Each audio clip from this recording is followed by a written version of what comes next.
good morning এভৰিয়ান good morning বুলি কোৱাহে যায় কিন্তু নিউজটো একদম বেড নিউজে হয় মানে সকলোৰে বেয়া লগা নিউজে হয় যেহেতু আপডেট দিব লাগে আমি আপডেট দি আছো কিন্তু খবৰবোৰ গোটেইবোৰ বেয়া আহি আছে আৰু দুটা বেয়া খবৰ আহিছে এটা হৈছে এসএসসিৰ ফালৰ পৰা এটা হৈছে ইণ্ডিয়ান আৰ্মিৰ ফালৰ পৰা ইতিমধ্যে বহুতৰে আশা আছিল যে এসএসসিত এক্সাম দিম বা বহুতে ভাবি আছিল ইণ্ডিয়ান আৰ্মিৰ এক্সামটো দিব পাৰিম ইণ্ডিয়ান আৰ্মিৰ যিমানবোৰ ৰেলী আছিল সকলোবোৰটো কেনসেল হৈছে পোষ্টপন হৈছে নতুনকৈ ডেট কেতিয়া আহে নাজানে ঠিক তেনেদৰে আপোনালোকে নিশ্চয় এসএসসিৰ CHSL ৰ বাবে এক্সামৰ বাবে এডমিট কাৰ্ড ডাউনলোড কৰিছিল এতিয়া আপোনালোকে এক্সাম দিব যাম বুলি ভাবি আছিল এক্সামৰ বাবে নটিফিকেশন আহি গৈছে যে এক্সাম পোষ্টপন কৰা হৈছে মানে কেনসেল কৰা হৈছে নতুনকৈ যেতিয়া ডেট দিব তেতিয়াটো আৰু ভিডিও পাব কিন্তু এতিয়ালৈকে কোনো ধৰণৰ আপডেট যেহেতু নাহে কোভিডৰ বাবে যেহেতু পোষ্টপন কৰিছে যেটো এক্সামৰ এডমিট কাৰ্ড আপোনালোকে ডাউনলোড কৰিছিল 12 তাৰিখৰ পৰা 27 তাৰিখৰ ভিতৰত এক্সাম আছিল প্ৰথমটো এক্সাম সেই এক্সামটো যিসকলে দিম বুলি ভাবি আছিল তেওঁলোকৰ বাবে এই ভিডিওটো একদমে বেয়া খবৰ যে তেওঁলোকৰ এক্সামটো পোষ্টপন কৰা হৈছে বা কেনসেল কৰা হৈছে মানে নতুনকৈ যেতিয়া আহিব তেতিয়া জনাই দিম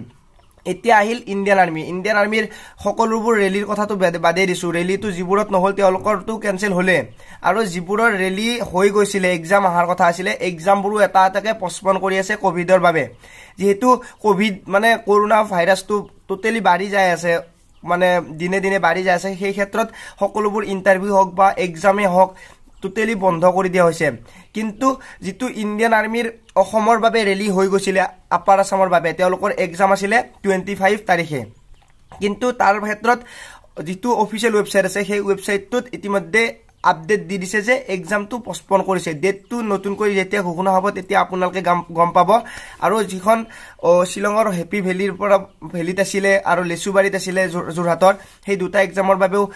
মানে পোষ্টপন হৈছে আপোনালোকৰ যিখিনিৰে এক্সাম আছিল তেওঁলোকে নিশ্চয় গমে পাব আৰু যদি গম পোৱা নাই তেনহলে অফিচিয়েল ওয়েবসাইটত এসএস মানে যেটো ইণ্ডিয়ান আৰ্মিৰ অফিচিয়েল ওয়েবসাইট আছে joinindianarmy.nic.in হেইটোত গৈ আপোনালোকে চেক কৰি ল'ব পাৰে তাতে ধুনিয়াকৈ আপডেট আহি গৈছে সো সকলোকে ভিডিওটো শেয়াৰ কৰি দিয়ক জানো সকলোৱে গম পায়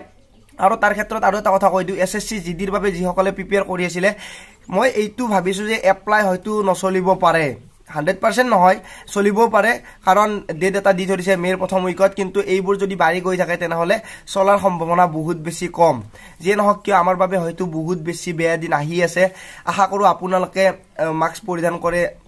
ডিসটেন্স মেইনটেইন কৰি জানো আপোনালোকৰ জীৱনটো সুৰক্ষিত কৰি ৰাখে লগতে সমাজৰো সুৰক্ষিত কৰি ৰাখে আশা কৰো সো সকলোকে ভিডিওটো শেয়াৰ কৰি দিয়ক জানো সকলোৱে গম পায় আৰু কিবা যদি ইম্পৰ্টেন্ট কোৱেশ্চন আছে তেনেহলে ইনষ্টাগ্ৰামত গৈ মেছেজ কৰিব পাৰে আজিলৈ মানে পুনৰ লগ পোৱাৰ আশাৰে মই জিতুমণি জয় আই অসম